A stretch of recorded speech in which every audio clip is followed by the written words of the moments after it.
Gotta love that hype music. Gotta love the hype music. Edinburgh branded. It's all good. Hello, ladies and gentlemen, and good evening and welcome. It's me again. I'm your host, Bruce Aitchison, and I am absolutely delighted to be your host for this evening's Principal and Prosper Edinburgh Rugby End of Season Awards. And because we're in Edinburgh, you'll have had your tea. So let's get cracking. It has been a belter of a season. It has been a season like no other. But we are delighted to be together tonight in this way to celebrate. Not how we would have planned, but it's what we've got. So let's make the best of it. I've got the headgear on. I've got my blazer on. I went no tie because we're at home. And I thought, here's a great chance to say what a season it's been and thank you to everyone who's been involved, and to say a farewell to the players who have left us. And unfortunately, we didn't get a chance to give them the big farewell that we wanted at BT Murrayfield, but we hope that tonight goes some way to giving them a good old cheerio. Awards to be announced tonight are the Man of Steel, the Most Improved, the Best Newcomer, the Young Player of the Year, the Players' Player, and the Principal and Prosper Player of the Season. But you don't just want to hear from me all night. There's one man who has kept this wagon rolling. Managing Director, the one and the only, Mr. Doug Struth.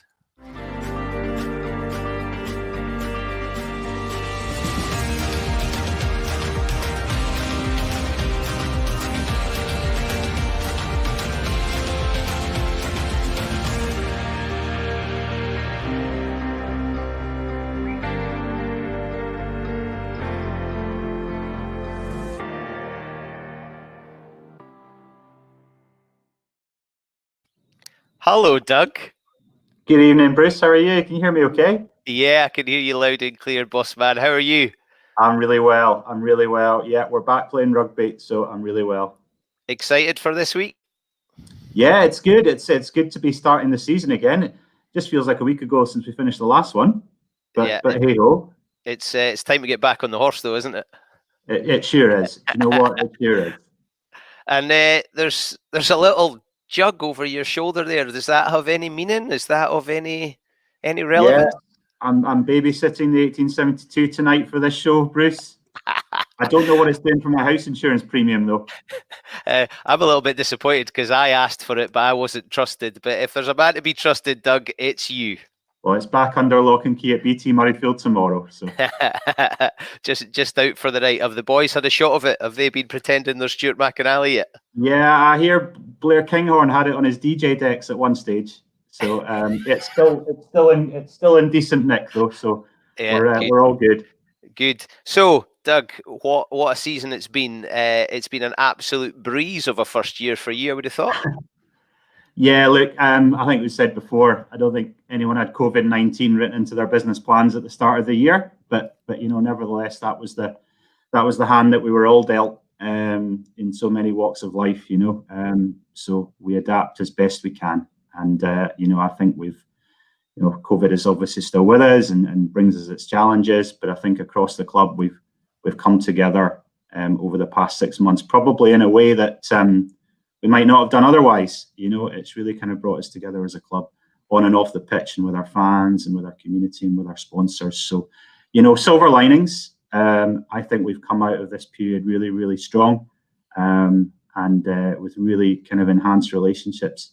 And, you know, long may that continue into the season that we're looking forward to and the season that we're looking back on this evening. Absolutely, and you've played a massive part in bringing those people together, Doug. But there's a danger that we let COVID overshadow what has been a really productive year for us. What have been some of your highlights of the year? Well, I mean, obviously the season didn't end in the way that I think any of us probably wanted it to. But as you say, nothing should take away from the fact that, you know, the achievements we've had over the course of this season, you know, a home Guinness Pro 14 semi-final, the first in the club's history, European quarter-finals. You know, I think it's probably no exaggeration to say this has probably been the most successful season we've had as a club in the professional area when you take it in the round. And to do that against the backdrop of COVID-19, I think has been a huge achievement. You know, Cocker and I were talking about this the other day. I think we both genuinely believe that on and off the field, we're in a far better place as a club than we were 12 months ago. And that is a huge, brilliant springboard to come off into 2020, 21. Because there has been so many highlights, as you say, you know, just from my own perspective, you know, you look back on some of them and you think, well, that 1872 game at Christmas, it seems like a long time ago now. But, you know, there was so much effort went in across the club to generate that excitement, to get 27,500 paying fans, a new record into the ground, and then have the team just run out to that wall of Edinburgh Rugby flags in the East Stand, and then get that big bonus point win over Glasgow that put us on our way to retaining that trophy over there for the third straight year. You know, that was a huge highlight as well. And And there's just been other things as well. You know, for me, looking back, there was a run of games, I think, was it Cardiff, Scarlets, Connacht during the Six Nations? Yeah. You know, we as a club, I think, had 16, 17 guys away playing for their respective national teams. And that's more than any other club in the whole of Europe. You know, so that's an achievement for the club to be proud of, and proud for those guys going away and representing their clubs, their country, and representing the club while they're doing that. But also, whilst they were away, we won all 3 of those games. You know, so just as a test for the depth that we're generating the club, and the attitude and the commitment of the squad in those 3 games, that was just phenomenal as well. So, you know, it has, as you say, it's been a great season, and we can't let COVID overshadow that. Yeah, and you mentioned business plan there, but you know, if you look at it in the cold light of day, you're saying 12 months ago, we maybe couldn't have predicted we'd be in such a good position. So there is so much to be grateful for. What about small moments? Give us a highlight that maybe we didn't see on the camera, or we don't witness Doug sharing. Give us a little glimpse into a moment that you think you're going to remember for a long time of your first year. Look. There's one for me. I think we've probably spoken about this before. I think second or third game of the season, we went down to Cardiff, Cardiff away. And it was my first experience going away with the team and as managing director, and having to go into the committee room in Cardiff and you know, speak to all of their Blazers, as it were. You know, and they were pretty confident. I have to say, they were really, really confident going into that game. And I was the only Edinburgh person in the room. And they left me in no uncertain terms as to what they thought they were going to do to us that day, and we got the win. You know, and I think that was indicative of the way the guys played all year. You know, in some of those tight games, tight win down in Cardiff. There, we got it with some young boys. That was during the World Cup as well, when we had all those boys away. Some young boys coming through. You know, George Taylor setting up Mark Bennett for that great try. You know, and then just a small moment for me, just sitting in that stand, sitting with the Cardiff committee, really quite good. They weren't quite as confident after the game, put it that way. Good, and those are moments that, you know, we can maybe get a glimpse of on the TV, but I know how passionate you are as a supporter, and it must be quite a dream to be managing director of the team that you support. So give us an update, because the thing probably lots of us are keen to see and to be part of is that new stadium. So how is that progressing? It's going well. I mean, obviously we had to suspend the build back in March due to COVID. The build had about 12 weeks to go at that stage, so you know, obviously really frustrating with it. We would have been ready for the summer if COVID hadn't kind of visited us. But you know what? Again, you get the hand you dealt and you play that. And we were able to restart that stadium build at the end of June, in line with the construction industry's easing. And since then, progress has been rapid. So the stands are pretty much up. In fact, we're actually due to get the stands handed over to us on Friday this week. Oh, nice. Which is a massive milestone. The next stage after that will be the 4G pitch, or the 3G pitch, sorry, that gets laid after that. And then, all things being equal, we should get a full completion, subject to kind of testing and local authority sign-offs and things like that. We should get full completion in early November. So that is absolutely brilliant. It is going to be absolutely incredible. It really, really is. Having walked the stadium myself and seen it, it is going to be absolutely incredible. And I absolutely cannot wait to introduce our fans to it, to introduce our players to it, to introduce our sponsors to it. It really just is the future of the club. And I think anybody who has been in and around this club over the years just understands why and knows why. I was on the Edinburgh Rugby Fan Facebook page the other day, and I noticed that they'd been running a wee poll, and people were kind of giving their views and wee sound bites as to what the stadium meant to them. And one person said, it'll allow us to find our voice. And that, for me, just sums it all up. It will allow our fans to find their voice. It will allow our players to find our voice. It will just allow us as a whole club to find our voice. And all the great strides we've made this season, all the progress that's been made in seasons before, all just comes to a crescendo as we find our voice in the coming years in that new stadium, in that white-hot atmosphere in front of those full houses, winning rugby games and winning trophies. Awesome, and it's going to be great to have somewhere to properly call home, isn't it? That's where you find your voice, is at home, and I think everyone's just desperate to get in and see how it feels and see how it fits. That's the thing. That's the thing. It's home at last. That's what we've been saying. Home at last, and it truly will be. And I think that's the task now for us as a club and for all of our fans once we move in, is right. Let's make it our home. Let's get comfortable and let's make sure the opposition are not comfortable. We need a song, don't we? We need a song. We need someone to come up with a song that we could get 7,800 people singing and just build that atmosphere and make it somewhere really intimidating to come and play rugby. Absolutely. We need some of these creative types on that fan group to start penning something, because they don't want to hear me singing Richard Cockerill to Wonderwall again. I think that's going to scare people away rather than bring people in. Well, we'll find our voice, Bruce, but maybe not that voice. Yeah, mine's not invited. It's not my voice. What's the story with tickets? We've seen some releases from you, but let's hear it straight from the horse's mouth. Yeah, so obviously this week we went out to supporters. There've been a fair few queries into myself and the club, off the back of government announcements and obviously the tightening of COVID restrictions. People saying, look, what's going on with ticketing? Can we get a bit more certainty? So we're trying to provide as much certainty as we possibly can for fans at this stage. So what we're saying is, look, at this stage we don't know when crowds are going to be permitted back in due to COVID. It's looking like we're going to be closed doors, playing behind closed doors in the main bowl until at least the end of October. So that certainly covers the first 2 home games of the season, the Ospreys and the Connacht home games.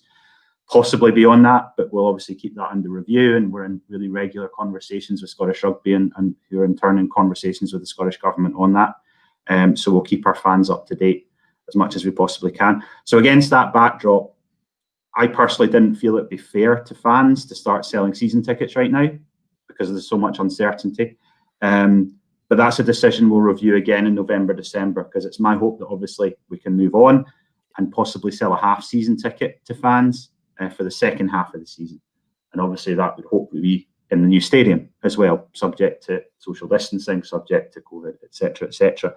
But until then, what we're saying is, look, if we can get a crowd in, say before Christmas, and that might be a limited crowd, that might be the government saying to us it's 2,500, it's 5,000, it's capped, etc. Certainly it'll be physically distanced. But if we can get a crowd in, the Castle Club memberships and the Castle Club Junior memberships that our fans have been buying, and there's over 1,000 fans now have already bought one of those, they are in the absence of a season ticket, if you buy one of those, they are the best way to see the team live next season by getting kind of priority access to any games that we can sell if we haven't sold a season ticket, if that makes any sense. So that what I would say is, look, the backing of our fans has been absolutely phenomenal already. As I say, over 1,000 already bought into that. If you have bought a season ticket before, or you were thinking of buying a season ticket before, and you haven't bought a Castle Club yet, please do so, because really, for obvious reasons, your support matters now more than ever to the club, and it really, really is valued and it really is appreciated. Doug, I think everyone's appreciated your honesty throughout this whole thing, and they've got behind you, and I hope that will continue. So, just a last couple of things. The charity has been important to the club this year, and the community has been important to the club this year. What messages have you got to those people that have been involved with the club for their support throughout this season? Oh, look, to all of our partners, really a massive thank you. I mean, firstly, a massive thank you to everybody who's contributed to the club so much in the last season, in the 2019-20 season. Look, massive thanks to Richard Cockerill and his team of coaches, to all of our players. I know they're listening tonight. It's their award show. So massive thank you to them. Massive thank you to all of our off-field team as well. Like, hard work and teamwork has been the kind of watchword of the club across the season, and I think that is going to stand us in good stead next year. Next year is going to be an odd season with COVID. We've already seen with the fixtures that have been announced, it's going to be slightly strange. But I do believe that the teams that are adaptable, the teams that are resilient, the clubs that are adaptable and resilient, they're going to be the clubs that are going to flourish next year. And I think with the personnel we've got on and off the pitch, we're massively well placed to do that. Massive thank you to all of our sponsors as well, our business club members, Principal and Prosper, our main club sponsor and our community partner, who've done so much, as you say, in terms of being able to keep our community programme on track. It's Good to Give, our official charity partner, Macron, our kit manufacturer, and to all of our kit sponsors, we've got Glen Moray, Scottish Building Society, Galbraiths, Denton's, Wood Group, Kylo, Mitsubishi, JBC Nutrition. They've all supported us over the 1920 season. And it's actually good it's a long list, Bruce. And it's good it's a list that's getting longer. Yeah, good. But finally, just massive thanks to all of our fans. As I say, you truly are the lifeblood of this club, and your support means the world to us. Please enjoy this evening. Let's reflect on a brilliant 1920 season. Let's reflect on that. Let's enjoy it. And let's get ready to absolutely smash the 2020-21 season. Sounds good, Doug. Right, you've only got one word for this one. Ready? One word. must answer with one word. Will there be a trophy in the cabinet at the end of next season to add to that one over your shoulder? Absolutely. Absolutely. Yes, that's what we want. I was expecting yes, but I'll take absolutely. That's even better. Doug, you're an absolute gentleman. It's been an absolute pleasure to spend some time with you this year. And I wish you and the family all the very best. And I look forward to seeing you at some point when it's safe to do so. Very, very soon back at Edinburgh Rugby. Thank you very much for joining us, Doug. And I hope you have a great night as well. Thanks, everyone. Good man, Doug. Great to see you. So, that was the very top brass, Doug Struth, and I think we would all agree that he's done a cracking job of guiding the club through this tricky period and managed his charges very, very well. So let's get to the first award. This one is the Man of Steel. I can say with 100% certainty there is not a chance for any club I ever played for I would have been in the running for this. So this goes to those crazy people who put their body on the line game after game, session after session. This award is the person or the player who won the most Defender of the Week awards throughout the season. And then it's chosen by the Defence Leaders Group based on the defence stats and the big actions, the big plays in each game. Now, this season, this maybe sums up how this squad has gone about things. There were 4 players with the same score for Defender of the Week. 4 players. That shows massive desire and hunger and a great reflection of the ethos of the club. But this player had 7 top 3 places throughout the season, and his consistency and his defensive performances has made him the standout winner. Any guesses? Jordan Williams taken well, but he's got Luke Crosby and John Barkley climbing all over him. Jones again. Robinson shows his goals. Ball just dislodged in a tackle by his opposite man, Luke Crosby. Through and off it goes. It's Crosby. Wow! What about that? The winner of this year's Man of Steel is Luke Crosby, who is sponsored by the Thistle Trade Group. And Luke joins us from his palace. Luke, how are you? I'm good, mate. How are you? Yeah, I'm very, very well. This is a belter of an award to win, isn't it? I know, it's a good one, man. I'm chuffed with it. Got to be happy with that. You're absolutely off your head, though, to win this award. I know, you've just got to put your body in a line, obviously. It's worked well so far, so I'll just keep doing it and see what happens. It's just unreal. What makes a good defender? What do you think has got you the edge this year to become such a positive defender? There's loads of aspects. Obviously, for me, being a back row, you're involved in a lot of tackling around the ruck kind of stuff, putting your body in some dangerous positions. So I think if you're willing to do that for the team and putting your body in a line for your teammates and the people around you, then it's going to put you in a good stead. It's a really popular award, Luke, because you're a real favourite of the fans because you're a local lad. How much does that mean to you when you've got the support right behind you and willing you on? No, it means a lot. Obviously, growing up, started off in Livingston. Edinburgh was always the team that I watched growing up, and then moving into Curry, it was always what to play for that club. And then coming here, obviously back then was a dream come true. And then to pick up awards like this and getting recognition from the team, your teammates and your staff, it's really good. It's really happy with it. And you've got to do a bloody good job just to get picked in the Edinburgh back row because the depth is frightening. So to come out the other end of the season with the Man of Steel award, you must be absolutely delighted with that, with the competition that was around you. Yeah, definitely. Like the back row we've got at Edinburgh is brilliant. So it's helping me as well, obviously coming through that you're learning a lot from these players. And when it comes to the game time that I've got, then I've shown what I can do. It's learning for different aspects of players. Every back row's got a different strength at the club. You know, the Fijians will do the fancy stuff, and I'll happily bury my head in a rock to let Bill for the offloads. So if everyone's got their own strengths, and I'm happy to do my job. So there's obviously a good group of young lads at Edinburgh as well. I would imagine you're the kind of guy that gets on with the whole changing room. But what do your mates say about you picking this kind of thing up? I mean, Chico must just be in awe, is he not? I know. Well, we'll be playing Call of Duty on later. He might not revive me on Warzone, but I'll need to see. He's been doing really well. No, chuffed to see him how well he's done. Obviously, the try against Glasgow and stuff. It's great coming through the ranks with him. Started off at academy, Curry, and all the way through. So no, it's buzzing to go through the ranks with him as well.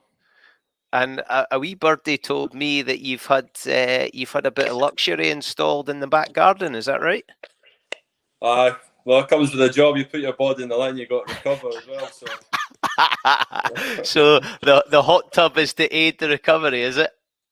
Yeah, definitely. Well, my uncle and my dad were around building it, so shout out to them. I'm sure they're watching. They've done a great job building a hut. So, yeah, chuffed with it. So is that after a game, just retreat to the hot tub and let the body get back to normal with a cold beverage or two? Maybe I can iron brew in the hot tub, mate. No alcohol, obviously being an athlete, but I've got to look after the body in this game, so I'm just trying my best to do that as well. Brilliant. I absolutely love it. So season has just gone and we're ready for the next one. What are you looking forward to next year? Just getting out there and just doing what I don't think too far ahead in my game. I've never really worked like that. Just kind of trying to get better each session. Any minutes I do get on the pitch, just put my best foot forward and obviously put my body in the line for my teammates around me. And then whatever happens. I'm just going out there, do my best, working hard for my teammates, and yeah, just enjoying every minute of it. And that's a great bit to finish there. I was just thinking, you sound like someone who really enjoys what you're doing. Yeah, definitely. It's a privilege to obviously have this as a job, and especially with this club, it's obviously special. The boys around, and it's a great environment. So, no, I'm chuffed to be here. I just want to keep doing what I'm doing and see where it takes us. So does this mean that you're one of Kitty McRae's favourites? Is Kitty happy that you're the man that's putting in all the hits? I don't know. It looks like it. If you put in a big hit, Kitty will obviously give you praise as well. But then if you don't, you miss a tackle, he'll be the first one to tell you. So I'll take that as a compliment. Yeah. So I'm in the good books for now, I'll say. Good. Well, look, I'm absolutely delighted for you, and I think this is a really popular winner of this award, and what an award to win. Gets the night off to an absolute belting start. All the best, Luke, and hopefully we'll catch up with you very, very soon. Have a great night. Perfect. Cheers. Thank you. Good man. Yeah, an absolute belter. You got to love Luke. So honest, wears his heart on his sleeve, and you just know that when he's going out to play, he's going to give you absolutely everything.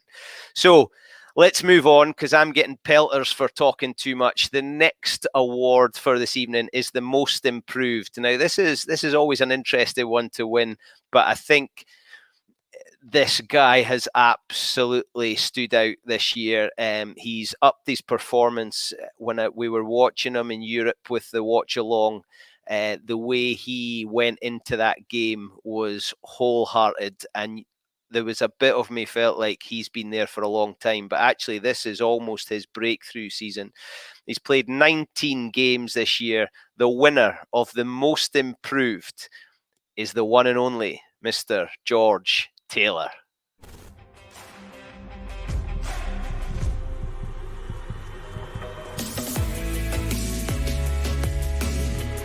Yeah, they've got a double threat there. Oh, but it's straight back Edinburgh. George Taylor hitting.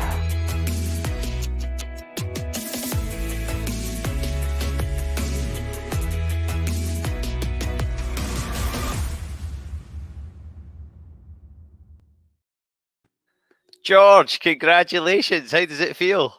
Yeah, no, good. Really good. Just quickly, thanks for everyone at home and all the support that we've had throughout the season. Obviously, can't do it without my teammates, but it's a really really good award, and I'm over the moon to pick it up. So. Hang on a minute. I've not even asked you a question. You've already thanked the supporters and you've thanked your teammates. How good a guy are you? That's all training from Stuart Rutherford, so give him the credit. You've got a list of things that you must say. Make sure. George, you've had an absolutely cracking season. What's been the standout moments for you? I think going into that Agen game away, picking up my first couple of tries for the club, getting a good win, and obviously getting good placement in the Challenge Cup this season, and obviously without mentioning the Ulster game, the semi-final that we managed to reach, obviously came up short, but disappointing on that front. But I think just the season as a whole, Edinburgh's done really well, and I think from myself, I've been happy with the performances I've been involved in. Absolutely, and you've got some dot downs as well. Is there a favourite try? I think the one I remember most is the first one against Agen, where Aroni takes it down the touchline and offloads to Jimmy, and then Jimmy gives it back to me. So I'd probably say the first Agen try is up there. And as you cross the line and you touch it down, it's, strikers scoring a goal, rugby players scoring a try. What's the emotion that just sweeps over? It was a weird one, to be honest. It kind of felt, as soon as I crossed the whitewash, it was almost as if that season had just kick-started, and there was a lot of good things to come for the season, and rightly so. We've had a good season. Absolutely, and you've been a real glittering centre to add to the collection. What's it like learning off guys like Mark Bennett? Yeah, I mean, me and Mark Bennett bounce off each other the whole time, and we're out on the golf course most when we can. Loves his golf. He's a shark of a golfer. He is. But no, I mean, he's a great player, and also you've got James Johnson competing against him, and Chris Deanan at 12 as well. So, I mean, it's a good group of centres that we've got going, and we're just bouncing ideas off each other. So it's good competition. I think it's what you need for a club. So, but yeah, no, we get on really well. And you're the cheeky young upstart. These boys have been around the block a bit. JJ's been all over the world with sevens. Mark's got a silver medal in the Olympics, and Chris Dean is just Mr. Steady Eddie. And then along comes George Taylor and picks up the most improved. Those boys must be looking over their shoulder. No, not at all. I mean, they've been there and done it. They've got the experience. As you say, Mark's got his silver medal, but there's a few silver hairs coming through as well. So. Himself, but, he'll not be happy with that comment. Brilliant. So, George, you're obviously enjoying your rugby and playing at Edinburgh. What does it mean to play at Murrayfield with this club in front of these supporters? It's just going back to what Crosby said. It's an absolute honour to have it as our job, doing what we love every day. as you say, running out to Murrayfield at game day when there's thousands of our own support there, and our support are just incredible. They get behind the team so well. And I think they've helped our season grow from the start. We couldn't really do it without them, and obviously the coaching staff backstage as well. So everyone's involved. But when it comes to game day, the boys in the shirt, they always deliver. So. Yeah, it's a cracking group of boys, and your little sideline's doing a nice little bit of trading amongst the supporters as well. You're a smart cookie, Mr. Taylor. You're a smart cookie. I try my best, but yeah, I won't mention other players swooping in like. I'm loving the new kit. Are the boys enjoying the new stash? Yeah, no, it's good. Macron's done us well this season, but. Apart from that, no, we're good. Just the shorts on Charlie Shield a bit big, but. Do you know what? You are Mr. Media. I am loving that. You've thanked the supporters, you've thanked your teammates, the coaches, the backstage, and now you're even on the kit supplier. George Taylor, go to the front of the class. You are an absolute gem. Right, I've got to keep this one short and sweet because there's somebody else waiting who wants to win a prize. What are you hoping for next year? Personal target for next year? Personal target's just to keep getting consistent game time. I think just keep putting on that Edinburgh jersey, compete for the 12 jersey, and just kind of play game to game. There's not too much focus ahead, but there are certain things there that are pushing me forward. But I think just for me, it's game to game and getting a consistent performance week in, week out.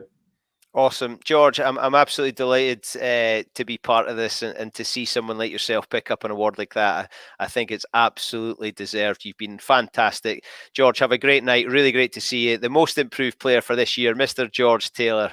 Great to see you, George. Thanks, Bruce. Thank you. Good man. What an absolute gem. And we've got two local boys, Luke Crosby, George Taylor. You got to love them. And those are the great stories. You love seeing boys like that do well. You certainly don't grudge them anything. Well, the next one, I reckon if you can't predict the winner of this one, you've been under a rock for the last season. This is the Iron Man Award for Best Trainer. Now, I reckon I've been to a couple of Edinburgh training sessions, and I've seen the boys that are dragging their backside out onto the training paddock. This man, no chance. This is the hardest trainer. Never fails to give 100%. Previous winners: Juan Pablo Sortino, who's now carving it up down south, and Big Fraz McKenzie, who is a tough nut. This year's winner, what can you say? The one and the only, sponsored by Stack Polly and Flavours Holidays. It's the greatest, Pierre Schoeman.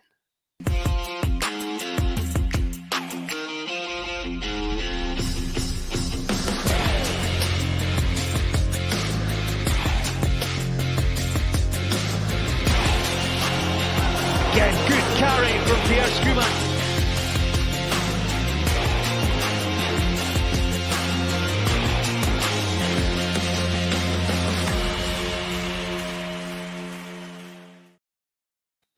Hello, handsome.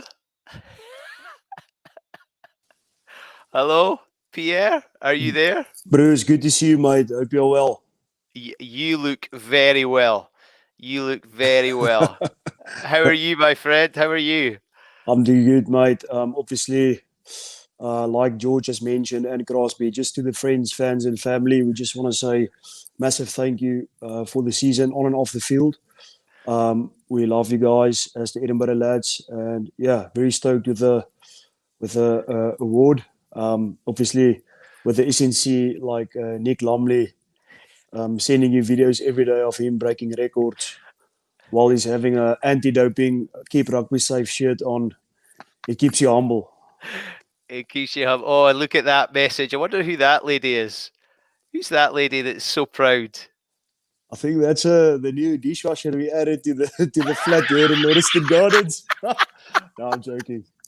I'll maybe have to do. Oh, good luck with that one. Good luck with that one. You are a very lucky man, Pierre. A very lucky man. So, this is year 2. Can you believe you've been here? Pal, honestly, it goes by so quick. If you think how long lockdown was itself, being here 2 years already, it's been great. Obviously, very thankful and humbly thankful for the opportunity for the management and the Edinburgh lads. They've been great. It's a great club. All the lads are phenomenal. It's a big privilege to play here and obviously train here. But yeah, like we all say, the way we train, it's hard, it's tough. Man, we maybe count the rugby years in dog years at Edinburgh because we have 3 matches a week, and that's what keeps us, robust for the weekends. It does keep you robust. So what is it that makes a good trainer? Why do you think your attitude and behaviour stands out? I'll just be honest. If you walk in the changing room, seeing Rory Sutherland and Big Simon Bergen and even VPNL now without a shirt, and you see the 4 and the 6 packs on the rigs coming out, you have to think maybe to spend more time on the watt bike or just to put a bit of extra graft in. Pierre, there are people watching this who are currently swooning at the thought of all of that. There is something in there for everyone, I think. But no, on an honest note, Bruce, it's nice working hard, and hard work will always be rewarded. And you've seen it a lot, like you guys mentioned, with the lads playing for Scotland as well. We've been in so much at training at the club, and you get rewarded for it, collectively and individually. So it's fantastic. You're another one, a bit like George and Luke. They've spoken so positively about things. You look like someone who is enjoying what they do. Yeah, no, honestly, I do enjoy what we do. I firmly believe since I've joined Edinburgh, with Coach Cockerill and the management, you taught your job. It's your scrum first to be a bit of like a bit of a pig on the field, because we need that. We have, like Crosby said, we have the Fijians to shine, and we have Duan and Chris Dean and Yaku with the golden boots on to shine before the camera, but we have to put the graft in. You got the big Magnus Bradberries, the Grant Gilchrist. It's all the dirty work in the kitchen when it gets heated, and we have to stay in the kitchen. I love how often a prop is mentioned: dishwashing, kitchen. Yeah, there's something in there. Pierre, you're an absolute cult hero. You're loved by Edinburgh fans. I'm pretty confident the noisy neighbours along at the end of the other end of the M8 would love to have you. You're loved by fans from other clubs. How do you go about that? How do you think that is happening? I just think to have a positive outlook on life. We all go through ups and downs, and we all can relate to it now with COVID. It's the way you handle it. Bad and amazing things going to happen, but if you find your joy and stuff in something other than just the temporary day to day, then you sound, mate. Because I have to be honest, when it's pitch dark at winter and you're driving to the Orium and it's snowing and we have to hit each other at training, you have to keep positive, and I think that pulls through for any circumstance in life. Yeah, I love that. Find your joy. Pierre, you're an absolute superstar. We love you to bits. We love watching you. We love listening to you. Have you got any message for that legion of fans that just love when you come on the pitch and give you the "skoo" chant?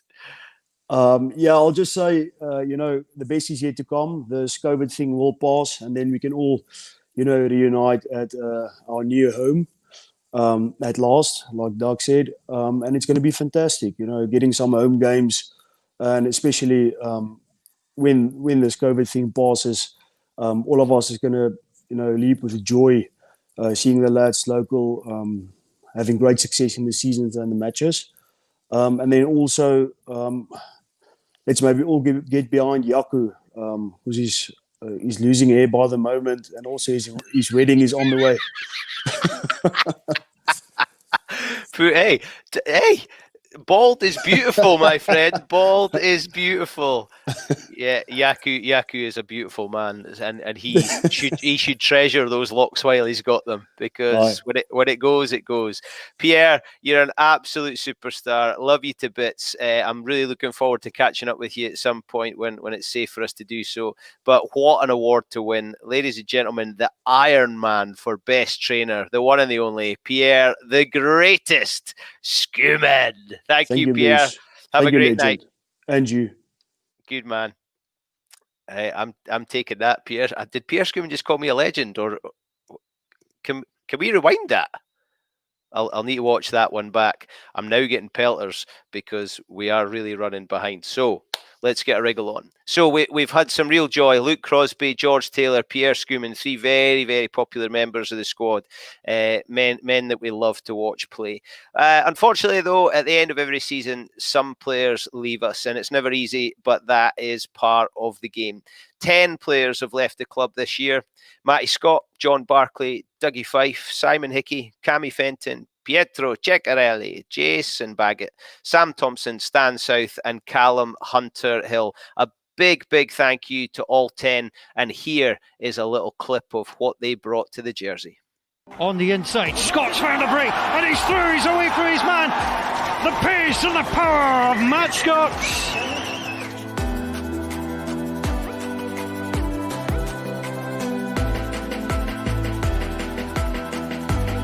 This is enticing position for the backs, and Dougie Fife is in the corner.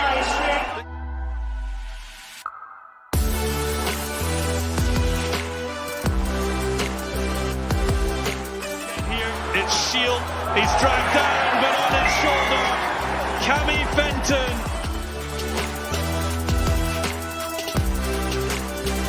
To Barclay. Barclay is through, and Barclay will make it to the line.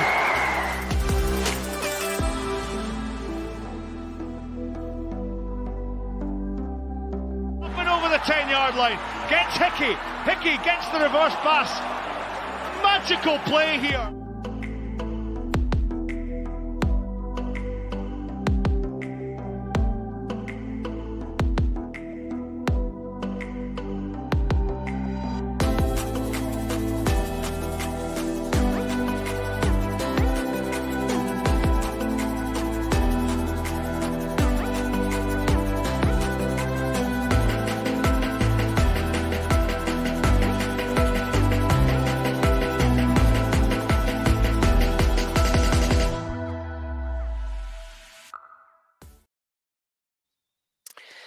Yeah, sad to see those men go from over a century of games to just a few, but all of them added to the Edinburgh story this season, and a huge thank you to all who have left. Now we come to an award with previous winners, Pierre himself and Duan van der Merwe. This is the best newcomer, and again, I'm pretty confident a lot of you will have guessed this one. Lots of players have made an impression this year, but there is one who has stood out. Massively consistent performer in the back row. Also had a bit of a shot in the engine room, which can't have been fun, let's face it. And made his international debut this year as well in the Six Nations. Our best newcomer is the one and only Mr. Nick Haining.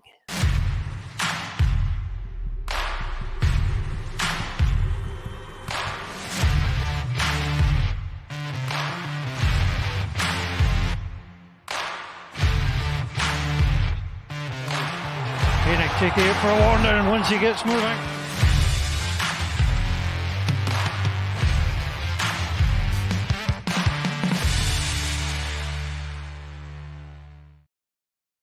Good evening, Nick. How are you?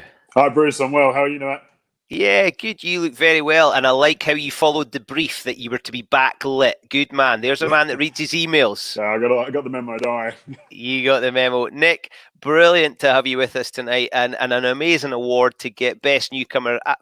Perfect recognition for the season you've had. How has it been for you? Oh, it's been brilliant, Bruce. Honestly, I've just been welcomed with open arms since day one. It's been a lot of hard work and a lot of graft, but thoroughly enjoyed my time so far.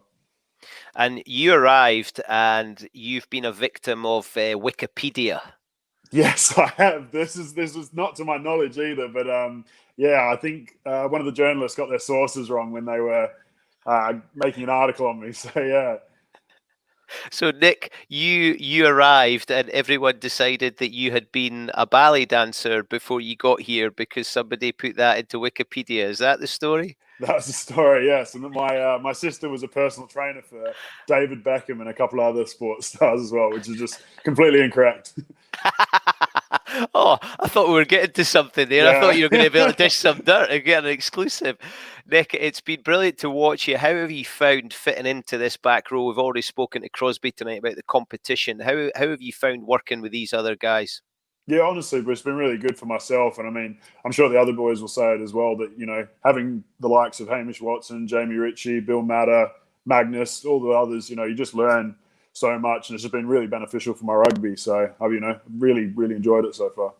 And is there a little back row corner where you go and you concoct nasty plans about what to do and how to upset opposition and all that kind of stuff?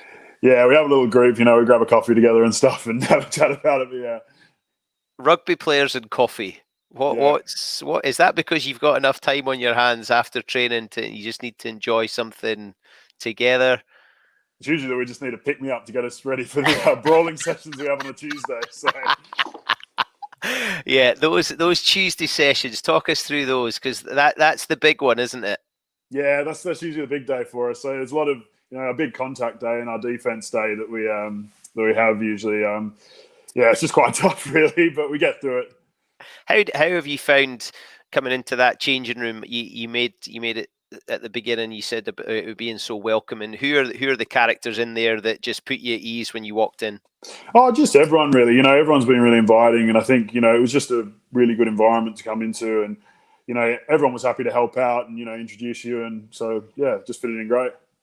And looking ahead, because you don't get to win this one again. Looking ahead to next season, what are you looking forward to most? Just getting back into it. Just, you know, getting a bit of a roll on again and getting back to winning ways, I think, with the rest of the team.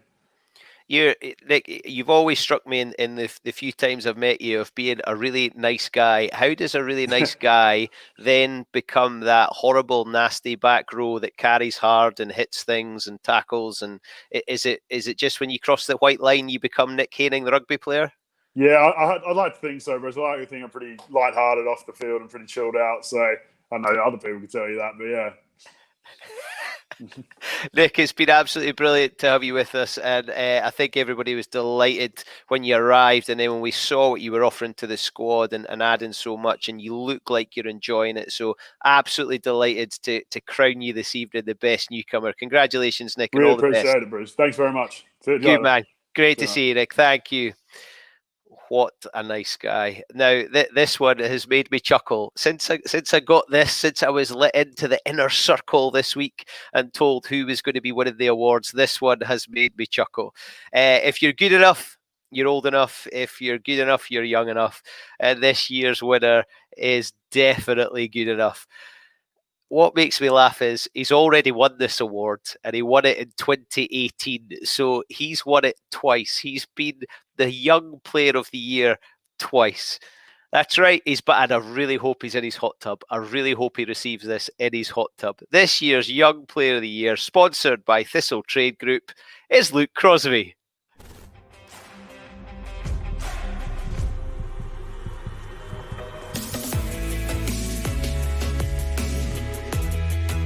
Crosby carries hard beyond the tackle of Ruan Lern, and he keeps on going. Luke Crosby.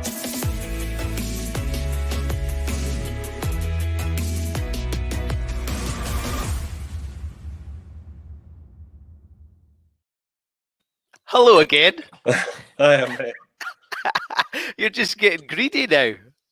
I don't know. It's good, obviously, but yeah, it's pretty mental, obviously, winning two. So winning this twice, so brilliant. I was really hoping that you would have got yourself in the hot tub for this one.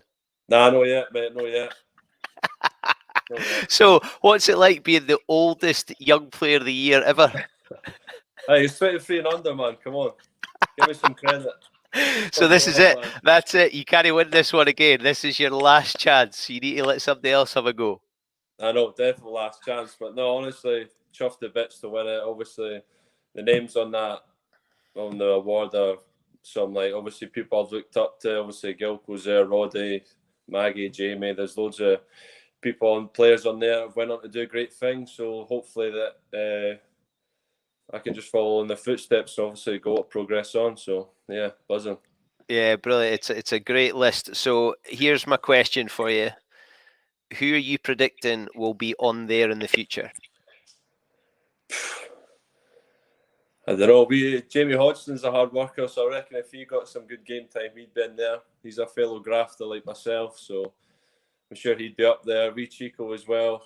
I think he might be all right next year. But apart from that, there's loads of new young players coming through. You've got obviously Darjay, Conor Boyle in the back row. There's loads of young players coming through, so it's really exciting times for the club, and I'm sure there'll be a lot more great names to go on that award. So yeah. Absolutely. I'm pretty sure Chico's about 28, isn't he? He looks about 17, mate. I don't know what you're on about.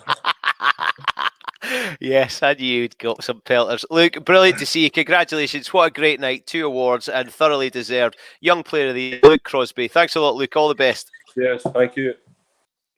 What a man. Love that. So good. I won't tell you what his reaction was when he won that.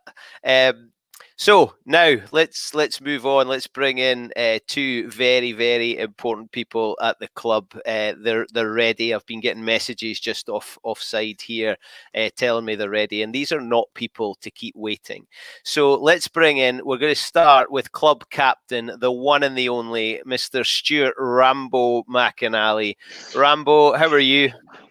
I'm good, Bruce. How are you, mate?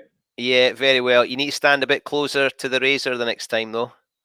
I know, I was saying, I forget I'm not in lockdown anymore. I don't think I shaved the whole time I was in lockdown, and now I'm back out and about. I need to remember that other people can see me. So yeah, no, you always comment on my facial hair every time you do one of these things. I'm jealous because I could do one to cover. I could do some facial hair to cover the chins. Yeah, well, that's maybe that's why I've got it. That's what the boys will say anyway. What do you make of the award winners so far? Yeah, all been thoroughly deserved. It's good to see Luke get his 2 awards. He's been so good for us, especially in that early part of the season. And when we'll get onto it, I suppose, later, but when we were away at the World Cup, it was just so good to check your phone and watch the games and see how well these young boys were doing. And players like Luke just epitomise everything that's good about the future of this club. They're good young players, local lads coming through, and it's good to see them get recognised tonight. But it's one of the great things about the club that you guys can go away and represent the club and yourselves in international rugby, and these guys get their chance and they've jumped at it just like Crosby has. Yeah, they have, but they've earned it as well. If you'd seen some of the work they'd done in that pre-season before the start of the season, we certainly, the lads that were away, we weren't surprised to see how well they did. They put themselves in the best position to play well because of how hard they worked. It's not just sort of come out of nowhere. So that's also good that you get to see people who have worked hard and actually get reward for it. So yeah, good on them. Absolutely. And somebody who works hard, no evening with Edinburgh Rugby would be complete without the one and the only Mr. Head Coach. It's Richard Cockerill. Hello, Cockers. Hey, mate. You all right? Yeah, I'm good. Thank you. How are you? Good. All the better for seeing you. Oh, you say the sweetest things. Are you in the kitchen, Cockers?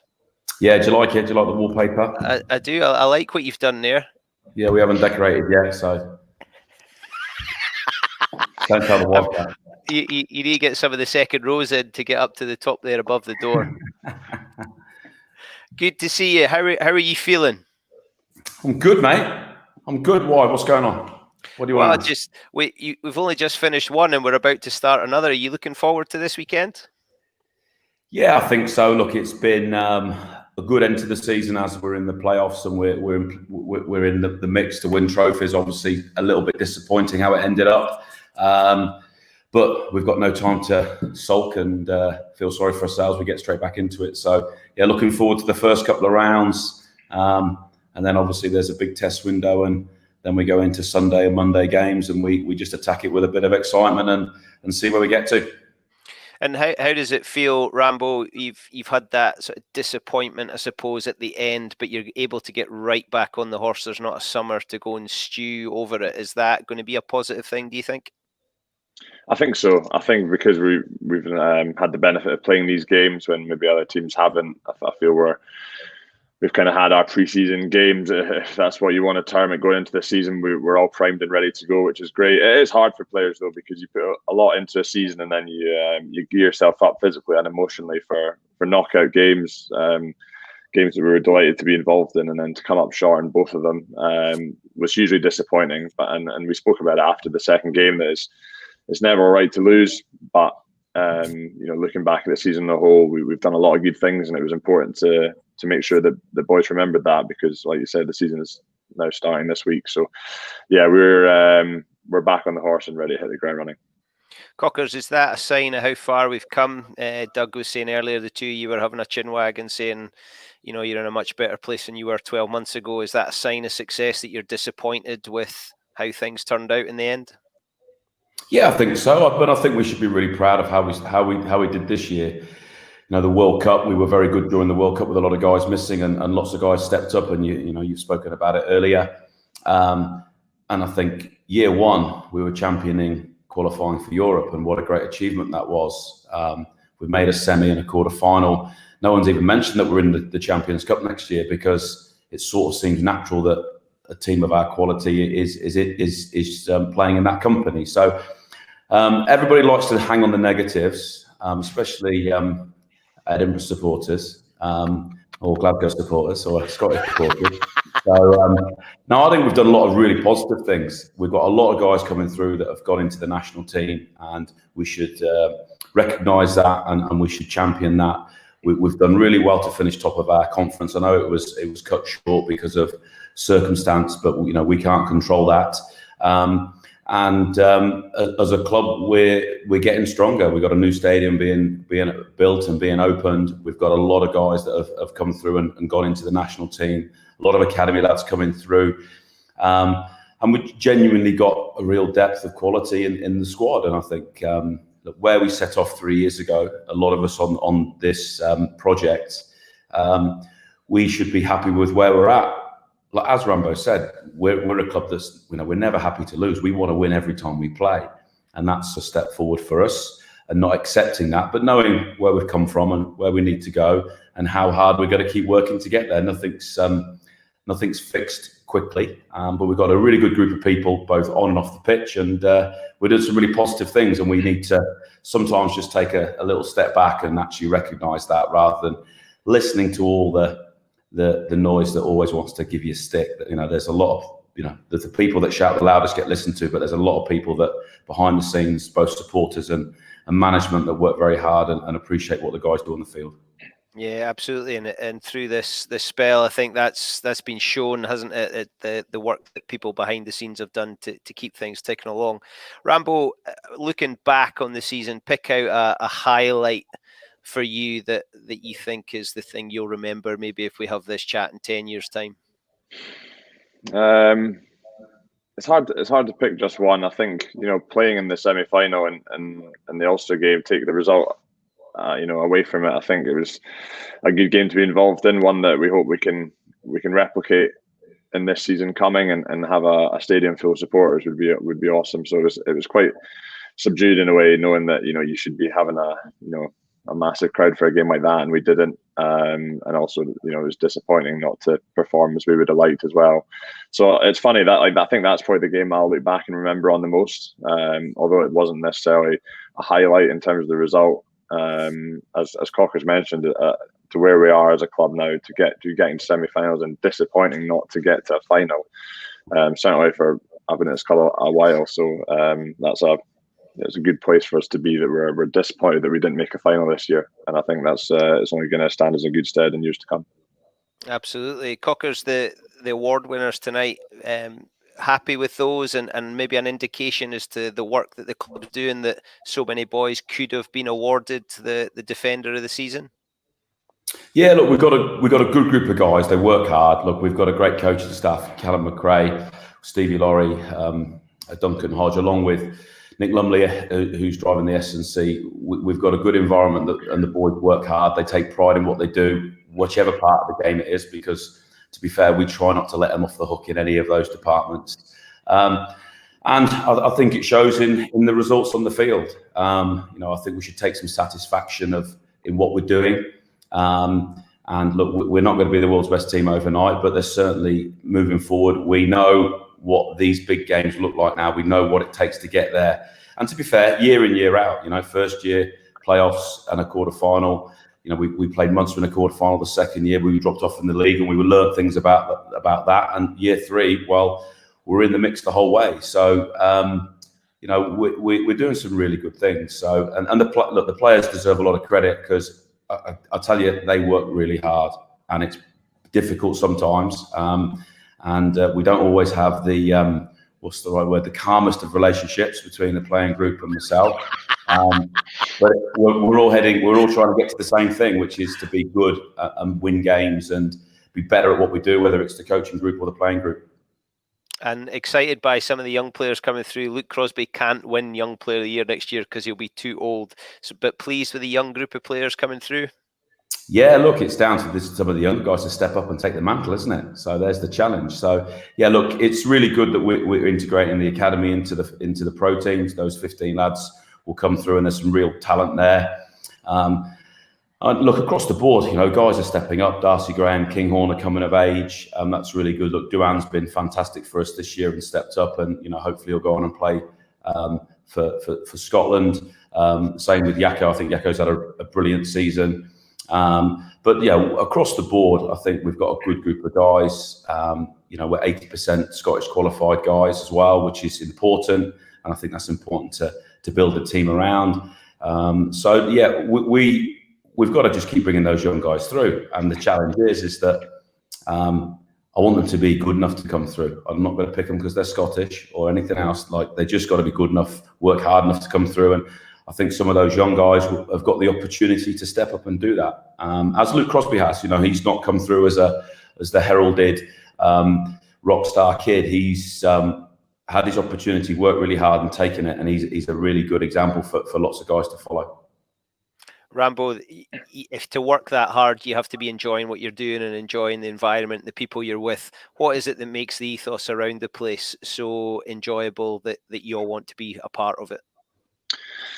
For me, it's the people. Every club you'll speak to, they'll say they've got good blokes there, but I firmly believe we've got a group of guys who are determined, and ultimately we want to win stuff now, which is great. It's a club that people enjoy coming into, and we enjoy spending time with each other. And for me, that's half the battle. If you can get a club full of the right people who have the right attitude and build on that desire to eventually want to go and believe that you can win trophies, I believe that's a massive part of it. So, and that's a big part of enjoying it as well, is you enjoy the company you're surrounded with, because you all get on and down to earth, and everyone's working towards the same goals. So I believe, as Cocker's mentioned, we've got a good group of people, both players, staff, on and off the field, that we can look to build on. I do think it's a special time to be part of the club as well. As Doug mentioned at the start, we've got the new stadium to get into, and hopefully once the current situation is over with distancing and all that, we can get that stadium filled, and we're all super excited for that. And you've been at the club a long time, Rambo. You've already said that. Does this feel like a different time to be at the club? Yeah. Definitely the strongest Edinburgh squad I've been part of, and I've said that to the players as well.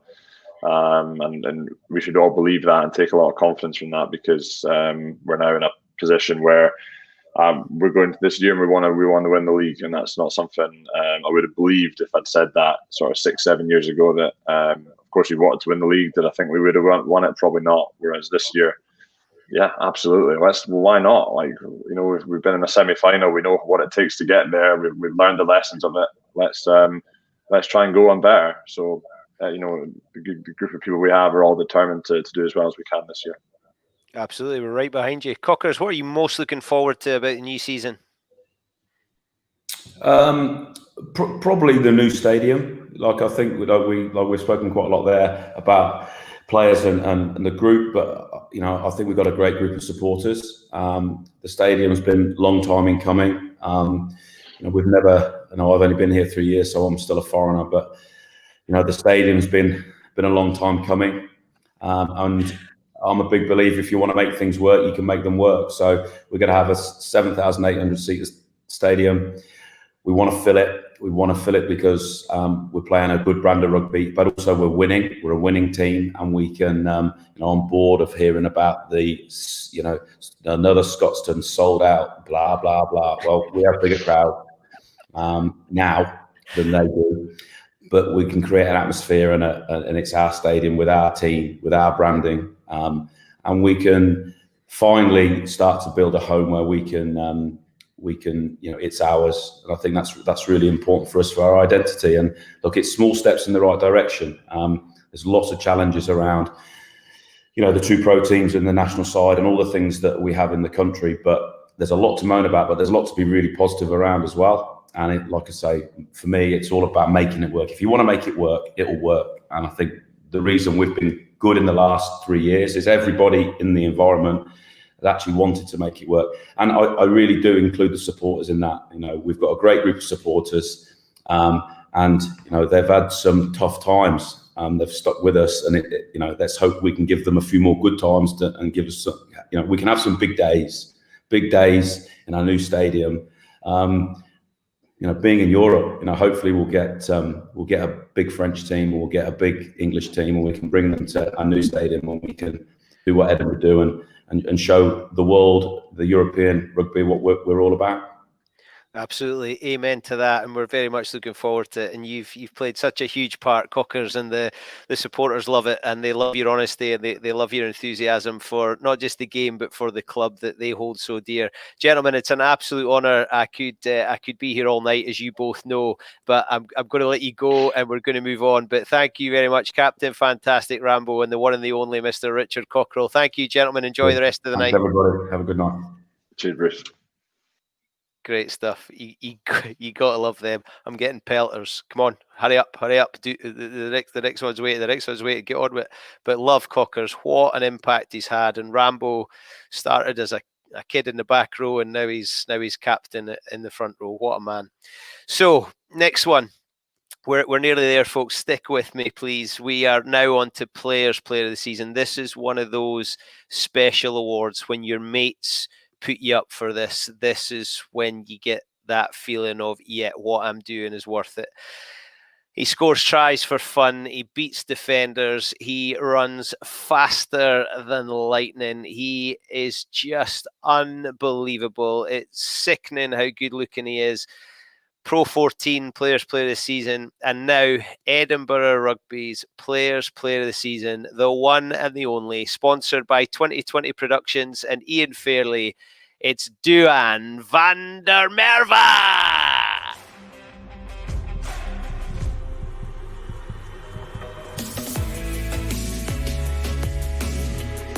The looping pass, good take from Duan van der Merwe. He's looked in the mood all night.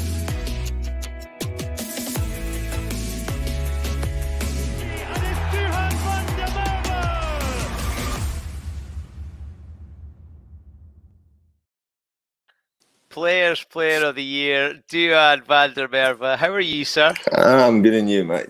Yeah, very, very good. How does it feel to win this one? No, it obviously makes it very special knowing it's been voted by the players who play in week in and week out. So now, obviously, it makes it very special.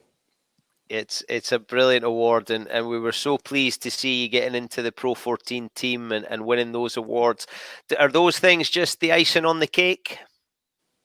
No, obviously, I mean, if you get rewards like that, it means a lot for me as a player. But I mean, we've worked hard as a squad over the last 3 years, and I'm the lucky guy scoring all the tries and getting all the credit. So yeah, no, obviously, it's good receiving awards like that.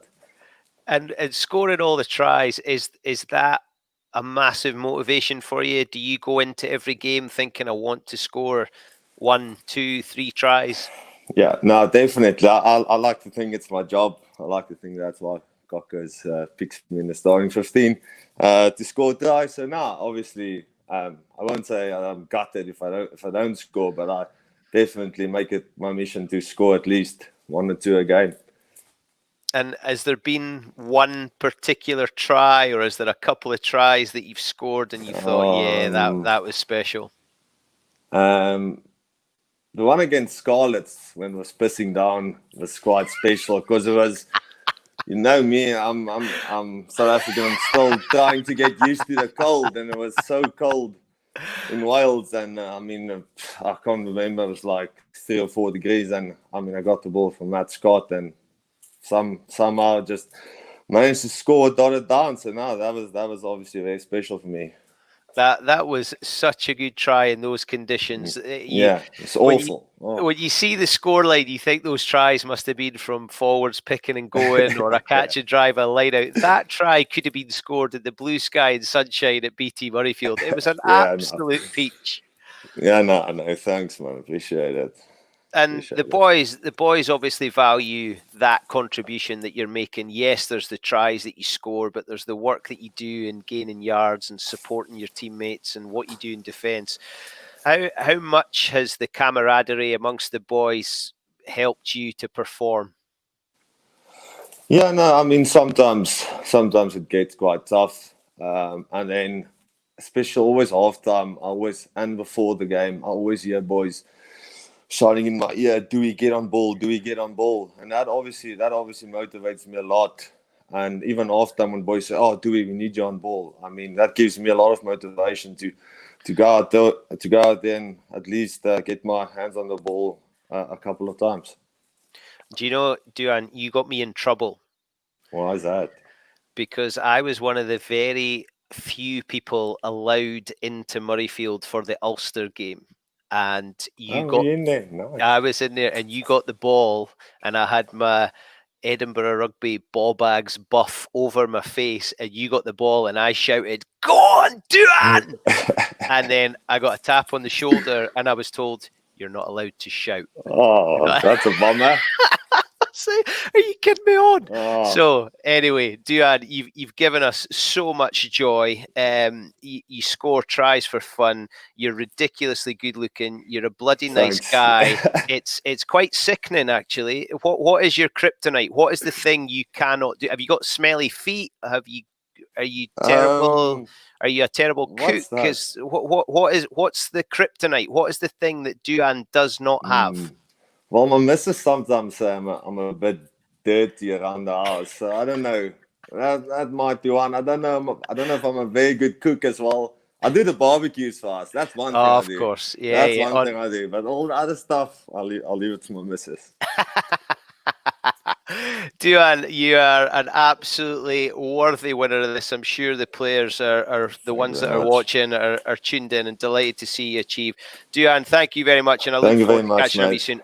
All the best, cheers, Duan. mate. Great to see you. Cheers, man. Bye-bye. Bye-bye.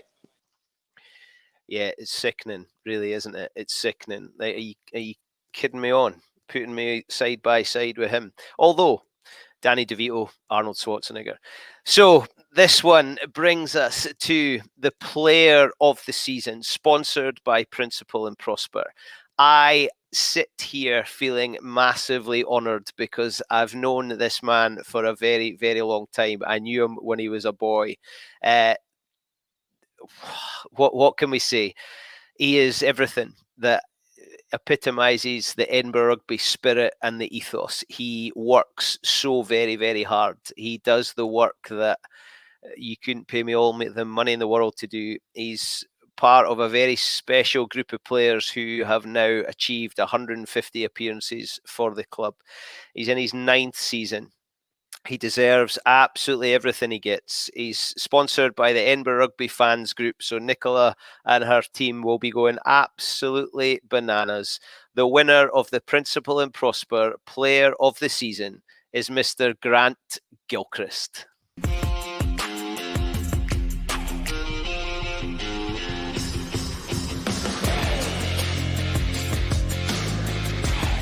Burgos again. Gilchrist opening up a little bit in the midfield there.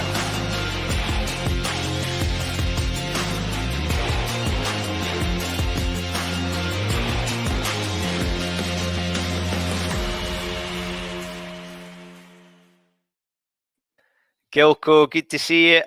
Bruce, how you doing? Yeah, very well, thank you. Looking well. You happy?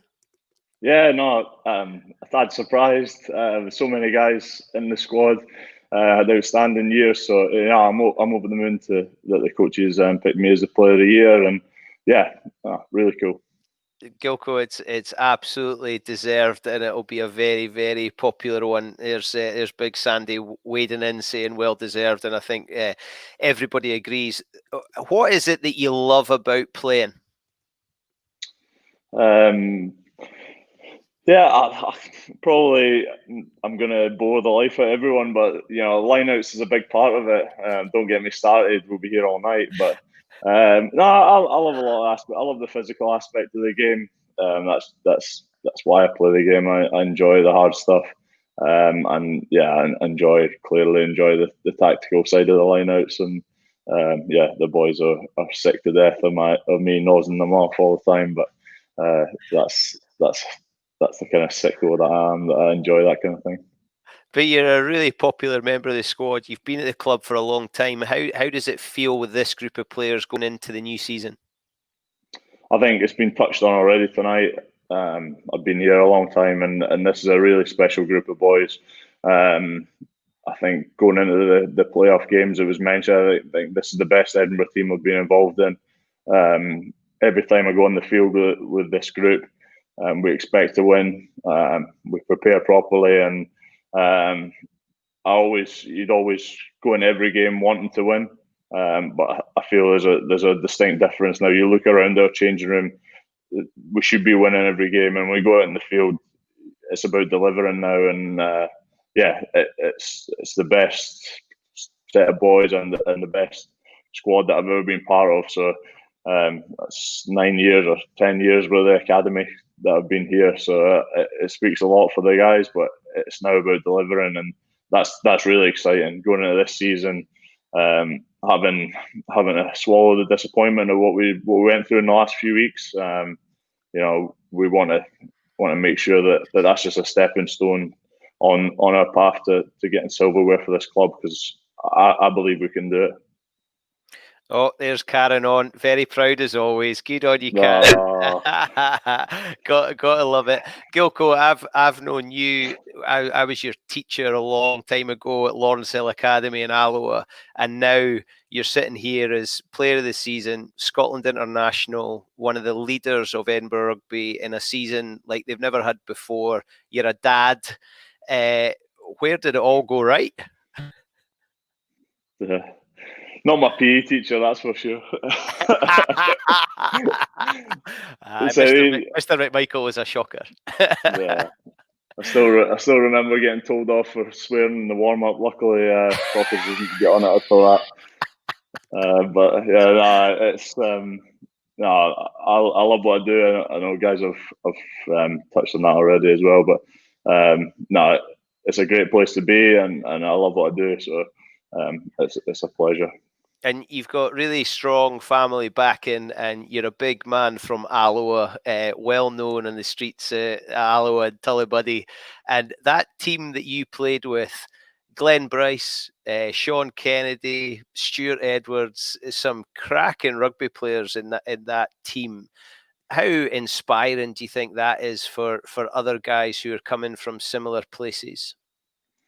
Yeah, well, I always go back to Alloa, try and go back regularly, and I always make sure that I champion them, because it's where I started my rugby. It's where I grew to love the game, and there's so many good rugby people at that club, and without them, I wouldn't be where I am today. So you mentioned a few of the boys, some of my best mates that I started rolling about in mud with at the age of 5 at Earlsfield, and guys that I still class my best mates now, just a smidge over 30. So yeah, no, it's what I love about rugby as well. It's the people you meet, and this group of players at Edinburgh are guys that I'll be mates with for the rest of my life as well. And that started back at Alloa, and yeah, certainly the guys that we play with now, I see a lot of them, and the guys that I'm close with from my early rugby as well. And you're a very popular man, Grant, because of the way you go about things, and I think it's a great sign. You're sponsored by the Edinburgh Rugby Fans Group because you represent the fans so well. What message have you got for the supporters?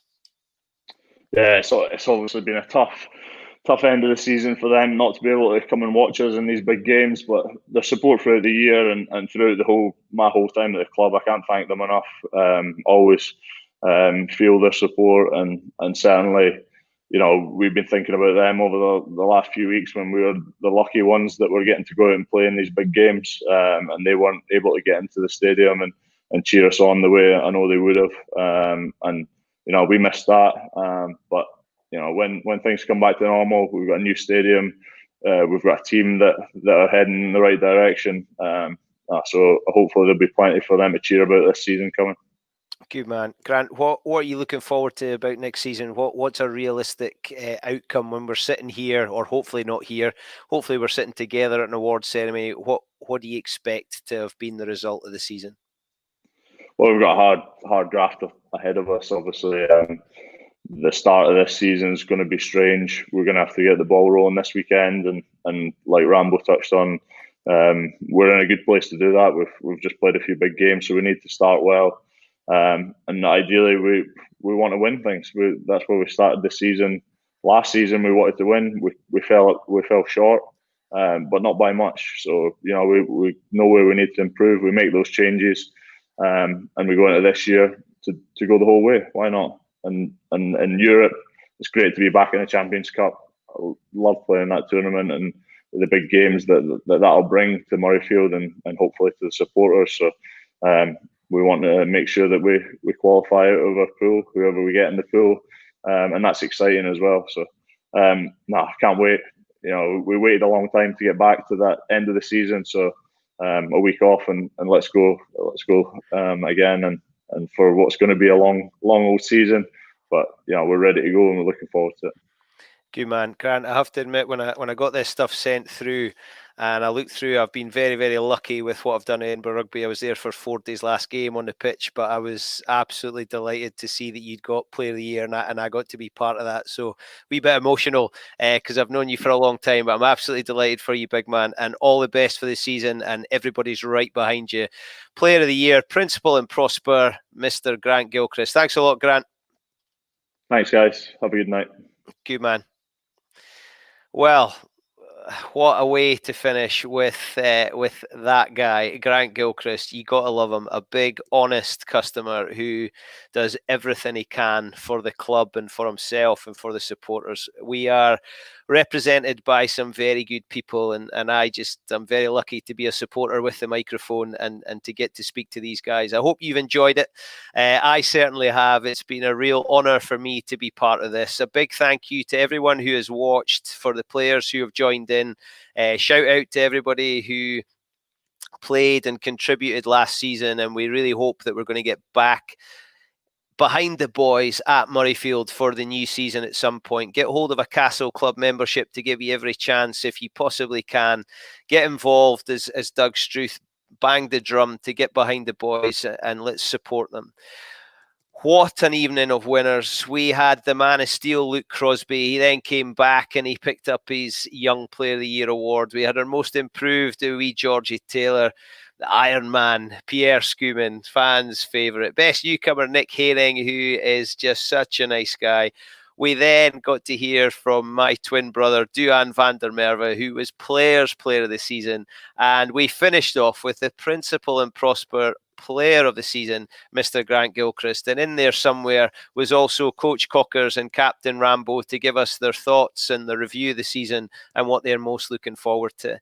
Thank you very much to everybody behind the scenes. Stuart Rutherford's putting a power of work. Jimmy Vidd is in New Zealand as we speak, producing the show. Joe and Hannah and everybody behind the scenes who make Edinburgh Rugby tick. To Doug Struth, the man at the top, who has just done such a fantastic job steering the ship through this season. And what a great season it's been. As Cocker said, let's reflect on the good stuff. Yes, there are things that could get better, but there is so much to be happy about. And being part of Edinburgh Rugby is a good place to be. Let's stick together. Please stay safe, behave yourselves so that we can get back into the stadium and be together again to support this fantastic group of players and coaches. My name's Bruce Aitchison. I have enjoyed it. I look forward to seeing you again soon. The new season's just around the corner. Thank you very much and good night.